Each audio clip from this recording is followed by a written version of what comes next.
안녕하십니까. 채권법 총론 네 번째 강의를 시작하겠습니다. 채권의 목적 중 지난 시간에는 특정물 채권, 불특정물 채권, 금전 채권에 대해서 살펴보았고, 오늘은 이자 채권과 선택 채권, 임의 채권에 대하여 알아보도록 하겠습니다. 이자 채권은 이자의 급부, 즉 지급을 목적으로 하는 채권을 이야기를 합니다. 이자는 원본 사용의 대가이며 법정과실이라고 합니다. 즉 천연과실과 비교되는 개념으로 사용되고 있습니다. 법정과실로서의 이자는 우리 사회에서 아주 중요한 역할을 하고 있는데, 최근에 신문 기사에서도 다음과 같은 기사들을 볼 수가 있습니다. 2008년 11월 21일자 신문에 보면은 상장사가 1,000원을 벌어서 153원은 이자로 지급하고 있다라는 기사 내용입니다. 12월 결산을 하는 559개사 중에서 136곳은 이자 낼 돈도 못 번다라는 기사의 내용입니다. 이러한 기사로 미뤄봐서 최근의 경제 상황이 아주 어렵다는 것을 우리는 알 수가 있을 것입니다. 여기서도 사용되는 용어로 이자가 나오는데, 이러한 이자 채권은 이자는 이자 채권에서 말하는 그러한 이자라고 할 수가 있습니다. 기업이 빚을 지지 않고 자기 스스로 자금을 조달해서 사업을 한다면은 이자를 내는 일은 없을 것입니다. 그러나 대부분의 기업들은 자기 자본뿐 아니라 대출을 받아서 사업을 영위하기 때문에 그 대출 이자가 사업에 미치는 영향이 아주 큰 것입니다. 그래서 이러한 이자를 얼마큼 잘 납부하느냐 하는 것은 경제활동의 척도로도 지켜볼 수가 있는 것이죠. 이처럼 이자는 원본 사용, 대체적으로 금전 채권을 금전 소비대차라고 하는데, 이러한 대출을 받은 대가로서 발생하는 것을 이야기하기 때문에 원금 소각금 또는 월부 상환금, 주식 배당금, 지연 이자, 지료, 차임 등과는 구별되고 있습니다. 이 중에 원금 소각금은 원금을 분할해서 없애는 것이고, 우리가 통상 할부로 구입한다고 했을 때 그것은 월부 상환금이 됩니다. 여기 지연 이자에 대해서는 우리 대법원 판례가 지연 손해금은 이자가 아닌 손해배상금이라고 판시한 바가 있습니다. 즉 거치로 지연 손해금, 이것은 지연 이자라고 통상 이야기를 하는데, 이것은 우리가 이야기하는 학술적으로 이야기하는 원본 사용의 대가인 이자가 아닌 손해배상금의 성격을 갖고 있는 것이라고 하겠습니다. 그 기사 중에서는 우리 참고로 자동차 양수 후 이전 등록을 하지 않았어도 양도인에게 부과된 공과금은 양수인이 배상해야 된다라는 신문 기사가 있습니다. 이러한 신문 기사의 내용을 보면은 자동차를 사고 팔았을 때 이전 등록을 해야 되죠. 근데 이러한 이전 등록을 이행하지 않음으로 인해서 손해가 발생하는 경우가 있는데, 이때 부과되는 공과금에 대해서는 이자라고 할 수가 없겠죠. 그것은 손해배상의 일환으로 볼 수가 있습니다. 여기서도 이 사건에서도 자동차를 매수하여 인도받아 사용하면서도 소유권 이전 등록 인수 절차를 이행하지 않은 이상 이 씨는 자동차 인도 후에 조 씨에게 제세 공과금이 부과됨으로써 입은 손해를 배상해야 된다라고 하고 있는데, 이러한 기사를 보면은 2005년까지 자동차세와 면허세, 환경개선 부담금, 정기감사 과태료 등 290만 원이 부과된 것을 알 수 있고, 이것은 이자와는 다른 별도의 손해배상으로 생각할 수가 있는 것이죠. 우리 판례에서 나타난 그 판례를 조금 더 살펴보면은 지연손해금의 법적 성질에 대해서 대법원 1998년 11월 10일자 선고 판시에서는 금전채무의 이행지체로 인한 지연손해금의 법적 성질에 대해서 그 성질이 손해배상금이지 이자가 아니며 민법 제163조 제1호가 규정한 1년 이내의 기간으로 정한 채권도 아니기 때문에 3년간의 단기 소멸시효에 대상이 되지 아니한다라고 판시한 바가 있습니다. 따라서 이러한 지연손해금은 일반 손해배상 채권으로 봐서 10년의 소멸시효에 걸린다 이렇게 볼 수가 있겠습니다. 이자는 통상은 이율로 나타내게 되죠. 몇 프로의 이자, 몇 부 이자를 쓰느냐 이렇게 이야기를 하는데 우선 법적인 이자는 민사가 연 5%입니다. 이에 비해서 상사채권의 경우에는 연 6%의 이자를 규정하고 있습니다. 또 소송 촉진 등에 관한 특례법에서는 이처럼 민사나 상사 채권을 이행하지 않는 경우에 소송을 촉진한다는 의미에서 이할을 인정하고 있지요. 이러한 이할을 인정하는 것은 최근에 개정이 된 것인데 헌법재판소에서 그 이전에는 소송 촉진 등에 관한 특례법상 이할 5푼의 이자를 지연손해금을 물리도록 한 바가 있습니다. 근데 그것은 위헌이라고 판시를 했기 때문에 현재는 이할로 규정을 하고 있습니다. 이러한 법정 이율은 당사자 사이에 약정 이율이 없는 경우에 적용되는 것입니다. 따라서 이자 채권에서는 당사자 사이에 약정 이율이 있을 경우에는 그러한 약정 이율이 먼저 우선적으로 적용된다고 하겠습니다. 이러한 약정 이율의 경우에 우리 기사 내용을 보면은 11월 21일자 기사에 기업은행에서 접근금리를 최고 0.4포인트 인상한다라는 그러한 기사가 나와 있습니다. 우리가 예금이라는 것은 오히려 예금을 하는 사람이 은행에 돈을 빌려주는 것이라고 이야기할 수 있지요. 또 대출은 은행이 고객에게 돈을 빌려주는 그러한 내용이 될 것입니다. 통상은 예금 이자가 대출 이자보다는 좀 저렴하지요. 그 이유는 은행도 이러한 이자 채권을 근거로 해서 영업을 하기 때문에 그렇습니다. 이러한 이자의 경우에 금리가 높고 낮음에 따라서 대출을 받은 사람은 높은 금리를 당초에 받았다가 낮은 금리가 있을 때는 바꿔서 그 이자 부담을 줄이는 노력을 하게 되겠죠.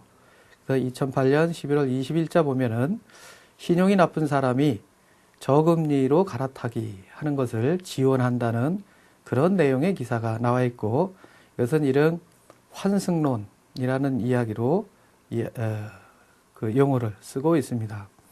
따라서 이처럼 저금리 갈아타기라는 기사는 우리가 이자 채권에 있어서 고율의 이자에서 저율의 이자로 이렇게 바꿈으로 인해서 보다 더 경제적인 실속을 찾을 수 있다는 그러한 뜻이 되겠습니다.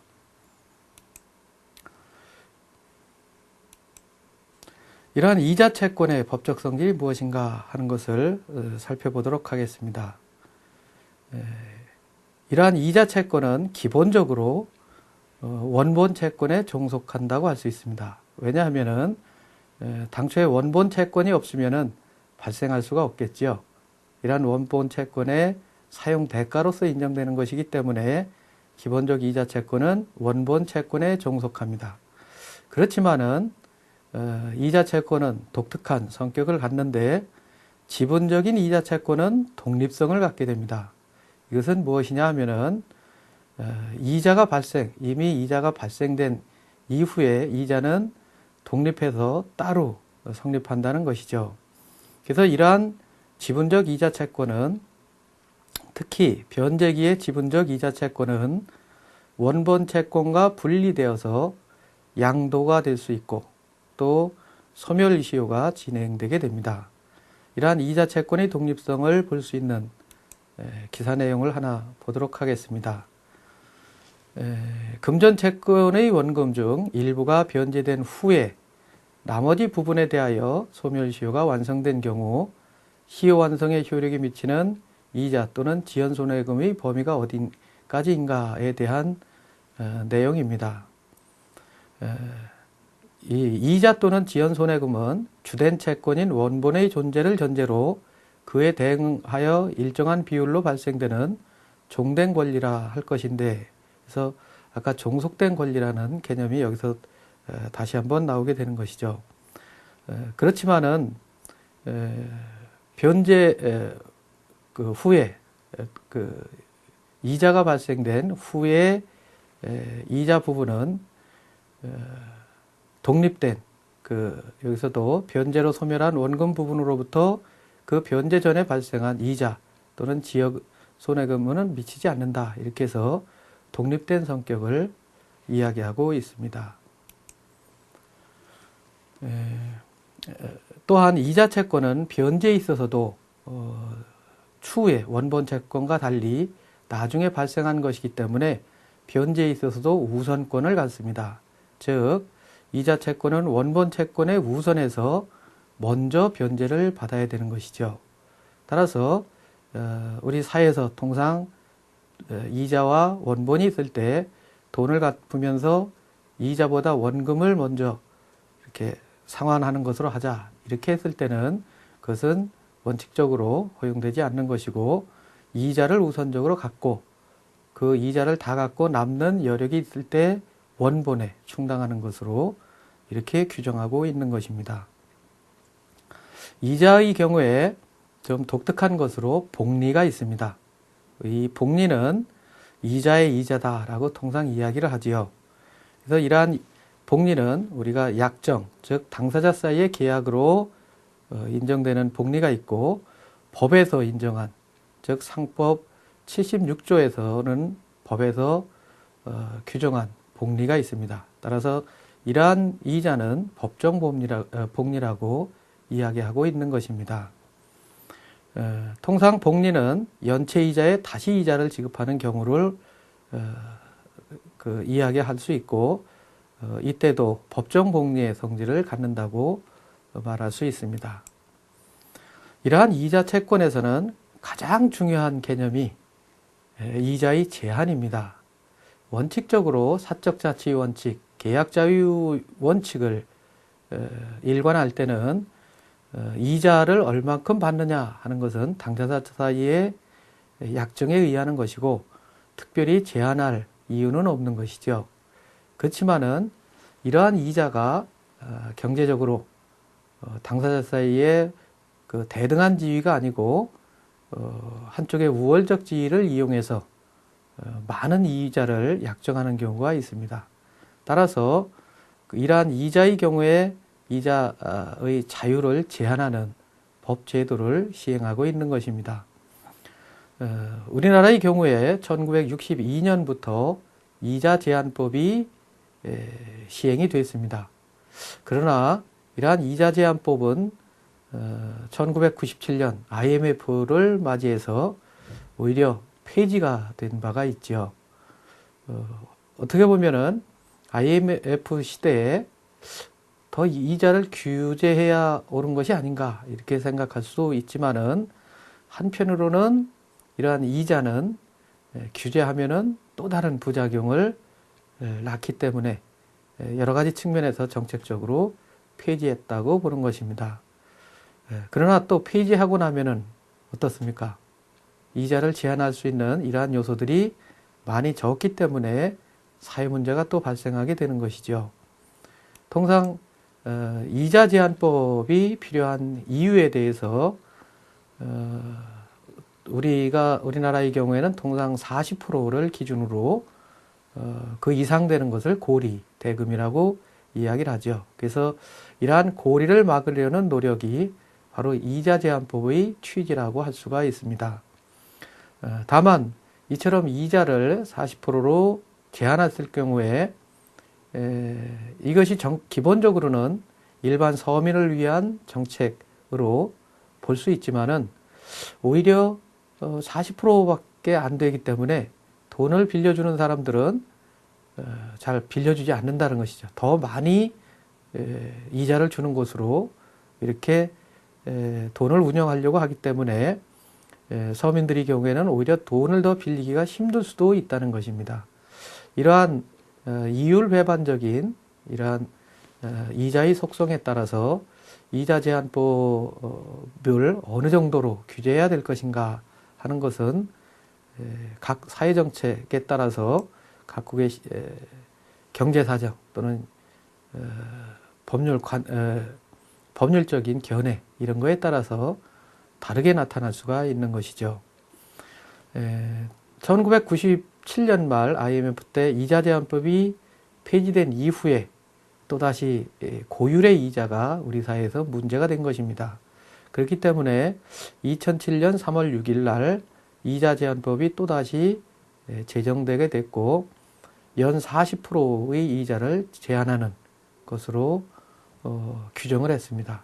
그리고 이러한 이유를 초과하는 경우에는 무효로 법적 효과를 다루고 있는 것입니다. 다만 이러한 이자 제한법의 경우에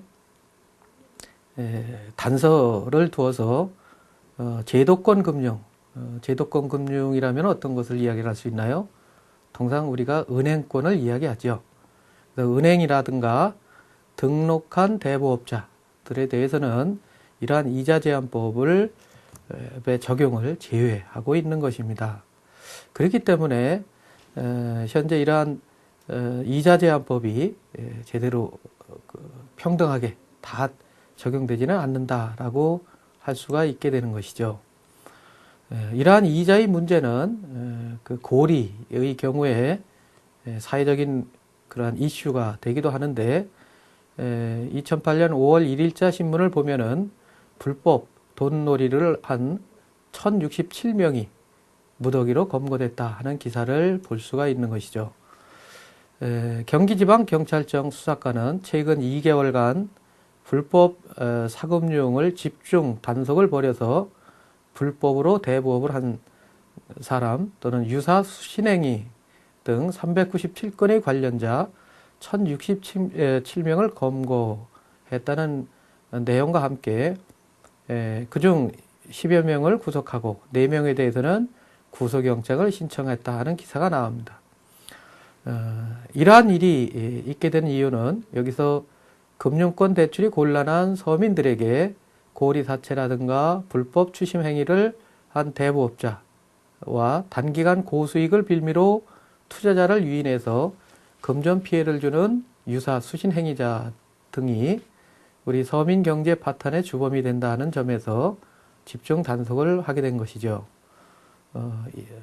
이 중에 그 단속이 된 사람들 중에는 불법 대부업의 경우 최고 400에서 500%의 연 이자를 취한 그러한 사람들도 있고 채권 확보를 위해서 신체 양도각서를 받거나 강제로 성관계까지 가졌던 것으로 드러났다는 기사가 나옵니다.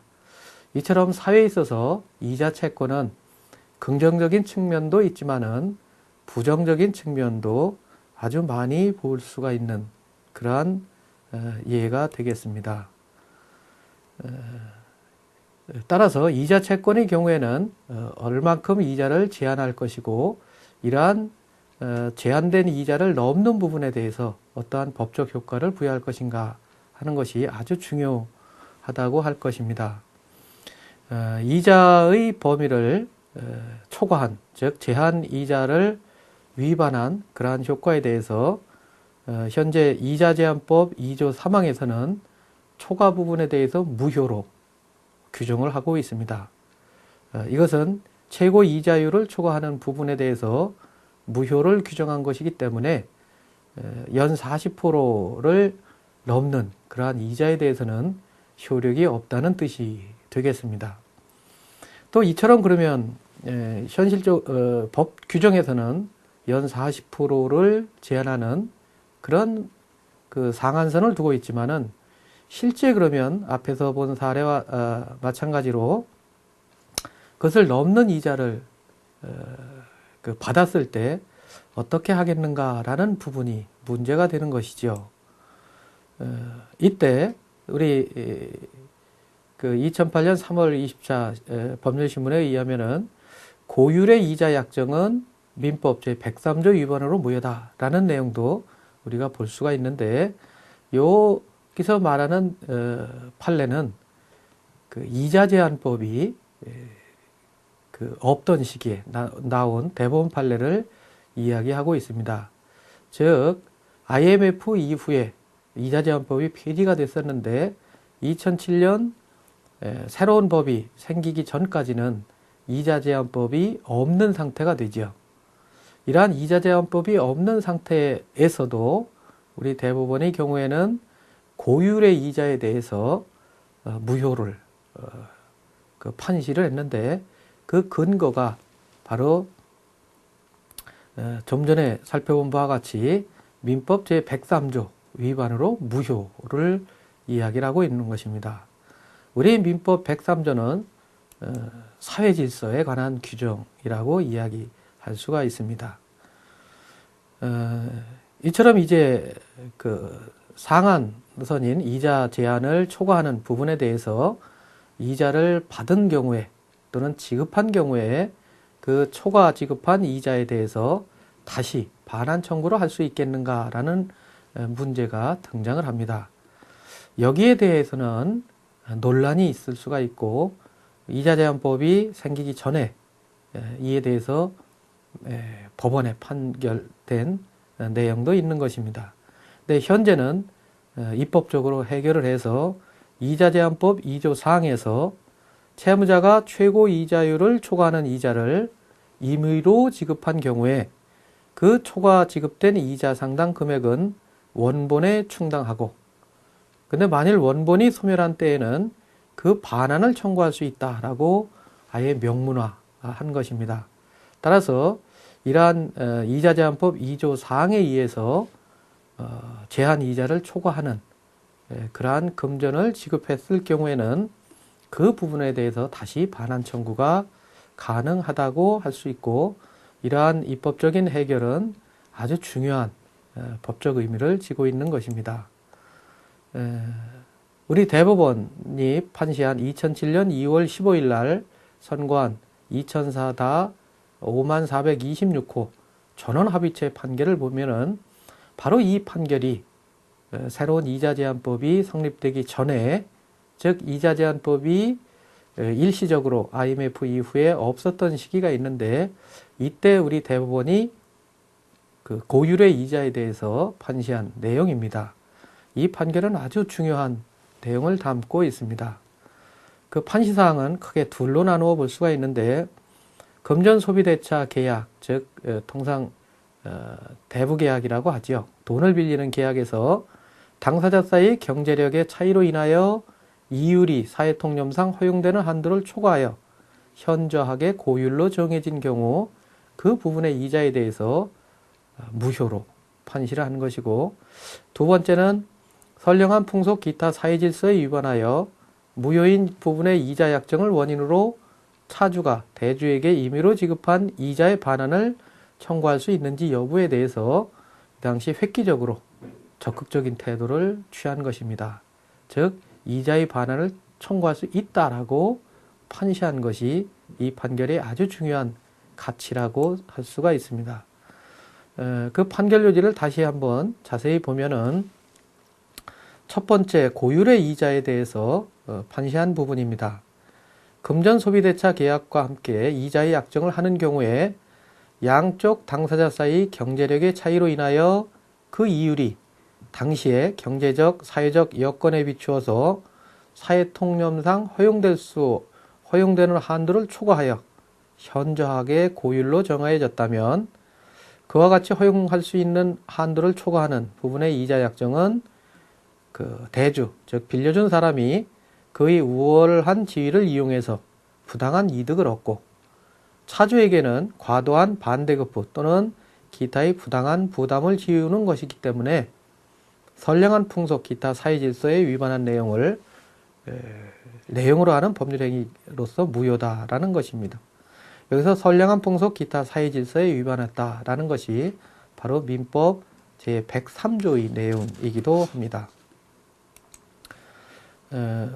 이 전원합의체 판결에서 두 번째 중요한 부분이 바로 다수 의견과 반대 의견으로 구성이 되어 있는데, 다수 의견은 아까 이야기한 바와 마찬가지로 고율의 이자, 즉 우리 통념상 허용되는 한도를 초과하는 이율의 이자를 약정해서 지급받는 것은 그의 우월한 지위를 이용하여 부당한 이득을 얻고, 그 차주, 즉 빌린 사람에게는 과도한 반대급부 또는 기타의 부당한 부담을 지우는 것이기 때문에 그러한 불법의 원인이 수익자인 대주, 즉 빌려준 사람에게만 있거나, 또는 적어도 그 대주의 불법성이, 빌려준 사람의 불법성이 빌린 사람의 불법성에 비하여 현저히 크다고 이렇게 전제를 하고, 따라서 차주는 그 이자의 반환을 청구할 수 있다라는 것이 우리 다수 대법관의 의견이었습니다. 이에 반하여 반대 의견도 팽팽하게 대립을 했었는데, 이때 반대 의견의 의미는 무엇인가 하는 것을 알아보도록 하겠습니다. 우리 사회통념상 허용될 수 있는 한도를 초과하는 부분에 대해서 여러 가지로 볼 수가 있는데, 이때 무효로 평가될 수 있다고 하더라도 이 사회통념상 허용될 수 있는 한도라는 것은 약정 당시에 경제적인 또는 사회적인 여건의 변화에 따라서 유동적일 수밖에 없다는 것이죠. 즉 법적인 인식이라든가 관념 이런 것도 사회 발전에 따라서 달라진다는 것입니다. 그렇기 때문에 이런 그 무효로 법률행위를 할 때는 그 기준과 범위에 대해서 우리가 법률행위를 할 때 예측 가능성이 있어야 되는데, 이 당시에는 예측 가능성이 있다고 보기 어렵다라는 것이 첫 번째 이유입니다. 또 적정 이유를 초과하는 이자 약정이 우리 민법 103조에 위반돼서 무효라고 하더라도 당사자 사이에 이미 약정을 해서 이자로 지급된 이상 그러한 불법 원인은 양쪽 당사자에게 똑같이 있다는 것이죠. 그래서 경제적으로 좀 열악한 지위에 있다는 점을 감안하더라도 임의로 이자를 지급함으로써 거래가 종료된 상황이라면은 오히려 다시 차주에게 반환 청구를 허용하는 것이 법적 안정성을 해칠 우려가 있다. 즉 법적인 다툼을 더 많이 발생시키는 그러한 것이 될 수 있다라는 이유로 반환 청구는 허용될 수 없다라고 판시한 바가 있는 것입니다. 이처럼 우리 이자 채권의 경우에는 앞에서 살펴본 바와 같이 사회 경제적으로 미치는 영향이 아주 크고, 법률적으로도 어떻게 보느냐에 따라서 시각 차이가 크게 나타난다고 할 수가 있는 것입니다. 이러한 이자 채권은 어떻게 운영하느냐에 따라서 사회 경제적으로도 미치는 영향이 크기 때문에 우리 정책적으로도 그 금리 변동에 있어서 신중을 기해야 되는 그러한 측면이 있다는 것입니다. 나아가서 이러한 이자 채권 뒤에 이 선택 채권에 대해서 알아보도록 하겠습니다. 이 선택 채권의 경우에는 채권의 목적이 선택적으로 말 그대로 둘 중에 하나를 선택할 수 있는 또는 셋 중에 하나를 선택할 수 있는 그러한 채권을 이야기를 하고 있습니다. 여기서는 말 그대로 선택이 아주 중요하다고 이야기할 수 있지요. 이 선택함으로써 이제 둘 중에 하나, 셋 중에 하나 이렇게 여러 개 중에 하나를 선택하면은 그 선택받은 채권이 급부로 특정하게 되는 것입니다. 따라서 선택된 채권 하나만이 이제 법적인 의미가 있는 것이고, 나머지는 채권적 의미가 없게 된다는 뜻입니다. 이러한 선택 채권은 법률행위에 의해서도 발생할 수 있고 법률 규정에 의해서도 발생할 수가 있습니다. 법률행위에 의해서 발생하는 것은 당사자 의사로 발생하는 것이죠. 즉 우리가 통상 가정에서 이러한 이야기를 하게도 되는데 그 생일 선물로 뭘 사줄까 이렇게 아버지가 묻기도 하죠. 생일 선물로 만년필을 사줄까 또는 카메라를 사줄까 이렇게 또는 만년필 또는 카메라 둘 중에 하나를 내가 사주겠다 이렇게 약속한 경우가 있겠죠. 그래서 이때 만년필 또는 카메라 둘 중에 어느 하나를 주기로 하는 그러한 계약은 선택채권의 하나의 예로 볼 수가 있는 것이죠. 여기서 이처럼 주는 것, 즉 공짜로 주는 선물은 우리가 그냥 통상 공짜기 때문에 일방적인 법률 행위다라고 볼 수도 있는데 오히려 이러한 것도 받는 사람이 승낙을 해야 되는 것이죠. 그래서 통상 증여도 계약으로 다루고 있습니다.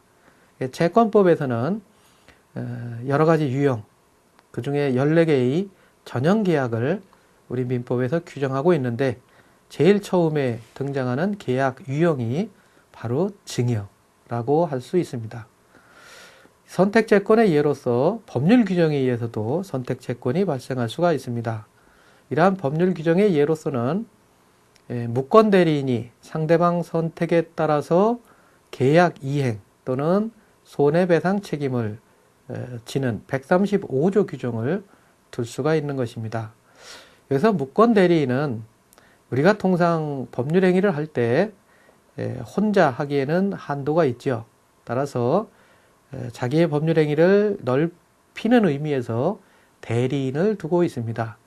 근데 이러한 대리인이 권한 없이 다른 사람의 행위를 대리하는 경우가 있는데 이때를 무권대리라고 이야기를 합니다.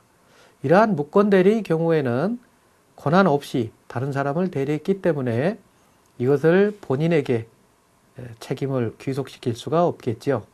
따라서 무권대리인 본인이 책임을 져야만 됩니다. 이러한 무권대리인은 그럼 어떤 책임을 지느냐 하는 측면에서 상대방 선택에 따라 상대방은 어떻습니까? 무권대리인이라는 사실을 모르고 계약을 하겠지요. 그래서 상대방은 무권대리인에게 계약대로 이행하라 하고 청구를 할 수도 있고 또는 이제 그러한 계약 이행을 기대하기는 어려우니까 별도로 손해배상 책임을 물을 수도 있는 것입니다. 따라서 이 두 개의 것은 즉 계약대로 하라, 계약 내용대로 하라 라고 청구하는 것과 계약대로 할 수가 없으니까 손해배상으로 대신 배상을 해라 이렇게 둘 중에 하나는 상대방이 선택하는 것에 따라서 무권대리인이 이행을 급부를 해야 될 책임이 있다고 할 것입니다. 이러한 선택채권과 비슷한 유형으로 보이는 채권이 있을 수가 있습니다. 우리가 통상 비교하는 것 중에 하나가 조건부 채권입니다. 이 조건부 채권은 조건이라는 사실에 의하여 특정이 되는 것이죠. 예컨대 앞에서는 생일 선물로 만년필 또는 카메라를 주겠다 이렇게 약속한 경우에는 어쨌든 생일날이 되면 어떻습니까? 만년필이나 카메라 둘 중에 하나를 선택해서 하나를 받게 되겠죠. 근데 조건부 채권에서는 이번에 대학에 합격하면은 만년필을 주겠다 또는 카메라를 사주겠다 이렇게 이야기할 수가 있겠죠. 따라서 대학 합격이라는 이러한 조건이 전제가 된다고 할 것이고 이러한 조건을 충족했을 때만이 카메라를 얻게 된다라고 이야기할 수가 있습니다. 이처럼 조건부 채권과 선택채권은 이런 현재는 확정되지 않았기 때문에 비슷하지만은 좀 다른 것입니다. 나가서 종류채권은 우리가 앞에서 특정물 채권, 불특정물 채권을 검토한 바가 있고 불특정물 채권의 한 부분이 종류채권입니다. 즉 종류로서 정해진 채권이고 이때는 특정함으로 인해서 이제 구체적인 급부가 정해지게 되는데 이러한 특정의 경우에 소급표가 없다는 그러한 특징이 있습니다. 나가서 임의채권이라고 뒤에 또 검토하겠습니다마는 이러한 임의채권은 원래 하나의 급부가 특정이 되어 있는 것인데 이러한 급부를 다른 채권으로, 즉 다른 급부로 가름할 수 있는 권리가 주어진 그러한 채권을 뜻하게 됩니다. 이처럼 다른 급부로 가름할 수 있는 권리를 대용권 또는 보충권이라고 설명하고 있습니다. 선택채권은 수개의 급부가 하나의 급부로 확정되는 그러한 특징을 갖게 되는 것이죠. 따라서 수개의 급부, 여러 개의 급부가 하나의 급부로 확정이 되는 그러한 방법에는 통상 두 가지가 전제가 됩니다. 하나는 당사자가 선택을 해서 특정을 하는 것입니다. 둘 중에 이것으로 하겠다, 이렇게 선택에 의해서 특정하는 것이 있고, 또 하나는 급부불능에 의한 특정이 있는 것입니다. 먼저 선택에 의한 특정을 살펴보도록 하겠습니다. 선택에 의한 특정은 당사자 의사표시로 특정하는 것이기 때문에 형성권이라고 이야기를 합니다. 즉 선택권자의 일방적인 의사표시가 둘 중에 하나의 급부를 확정하게 된다는 뜻입니다.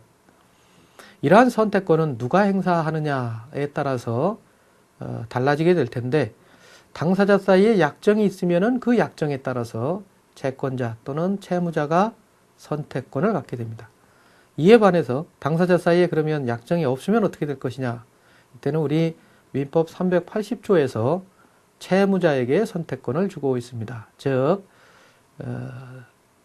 그 채무를 이행할 사람에게 보다 더 편리한 쪽으로, 사정이 형편이 좋은 쪽으로 이렇게 급부를 선택해서 주어라 하는 그러한 뜻이 되겠죠. 이러한 선택권의 경우에는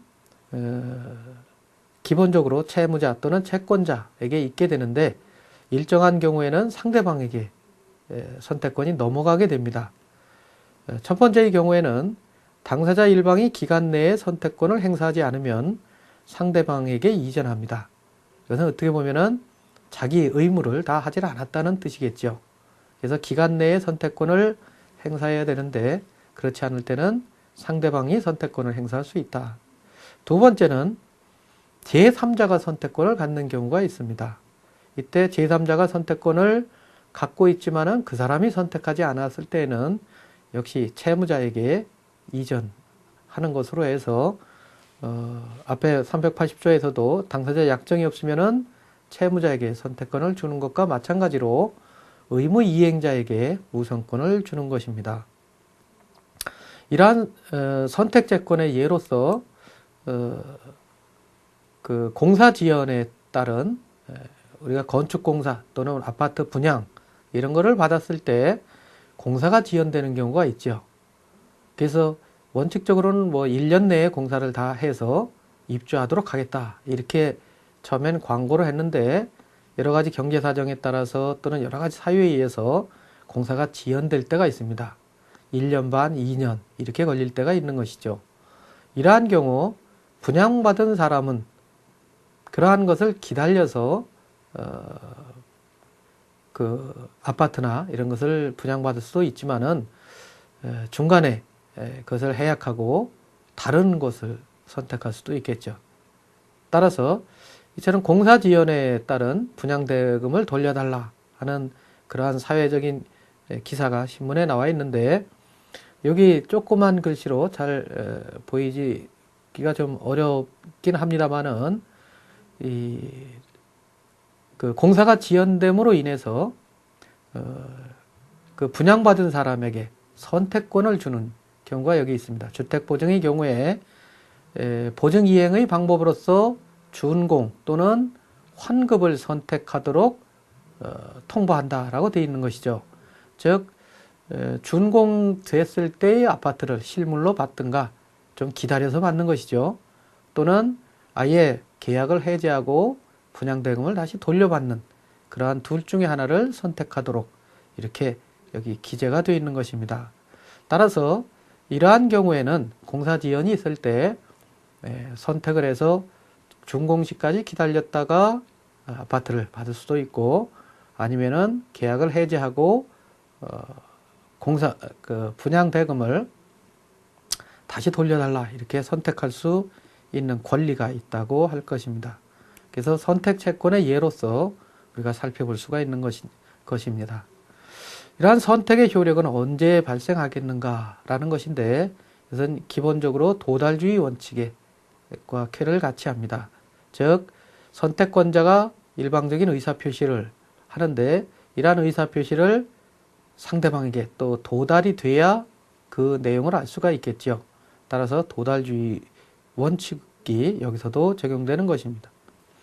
선택을 했을 때 그 효과는 우리 386조에서 규정한 바가 있는데 단순한 채권으로 이제 변경이 되는 것입니다. 즉 2개 내지는 3개의 채권 급부 중에서 어느 것을 선택을 하면은 이제 그것으로 확정이 되는 것이죠. 따라서 채권 발생 시기도 소급표가 있어서 처음부터 그러한 채권으로 확정된 것으로 봅니다. 또 이러한 선택을 하는 경우에 이 선택으로 인해서 제3자가 어떤 불이익을 받을 염려도 있는데 이러한 제3자의 권리는 해하지 못한다라고 규정하고 있는 것입니다. 두 번째, 선택 채권의 경우에 급부불능에 의한 특정이 있습니다. 이것은 선택에 의한 특정과 달리 소급표가 없습니다.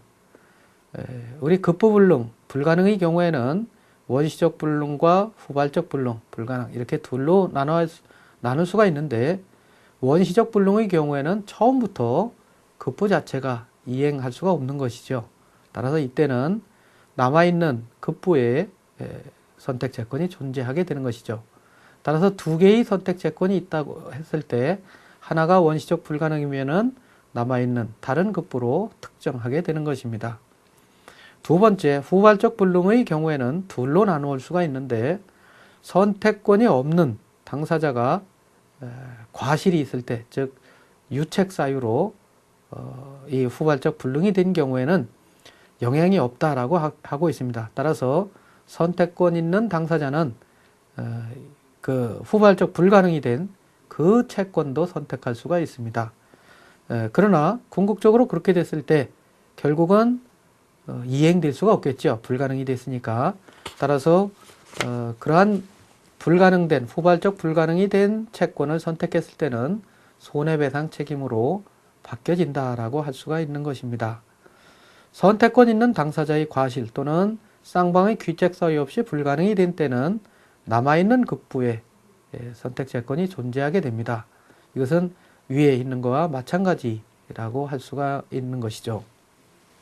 즉 선택권 있는 당사자는 자기 잘못으로 인해서 후발적으로 불능이 됐기 때문에 그것을 선택 안 하면 되는 것이죠. 따라서 여기 남아있는 급부에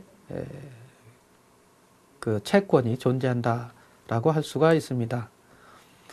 마지막으로 채권의 목적인 임의 채권을 간단히 알아보도록 하겠습니다.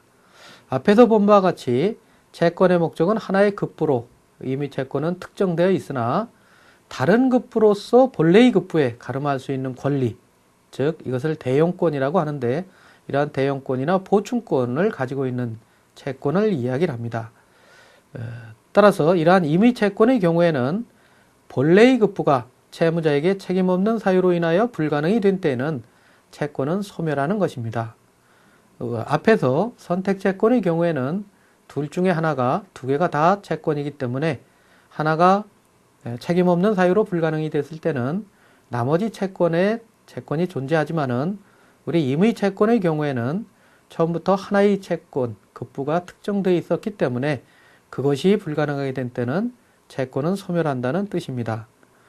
대용권이 없는 채무자는 대용급부의 수령을 강요할 수 없다라고 되어 있는데 이것은 대용권을 가진 사람만 다른 급부로 가름할 수 있는 것이지 대용권이 없는 사람은 그런 대용급부를 달라 또는 받아라 이렇게 강요할 수 없다는 뜻이 됩니다. 따라서 임의 채권은 기본적으로 처음부터 하나의 급부가 특정된 것이다 라고 이야기할 수 있는 것입니다. 오늘은 채권법 총론의 4번째, 즉 채권의 목적 중에서 이자 채권과 선택 채권, 또 임의 채권에 대해서 알아보았습니다. 오늘 강의는 여기서 마칩니다.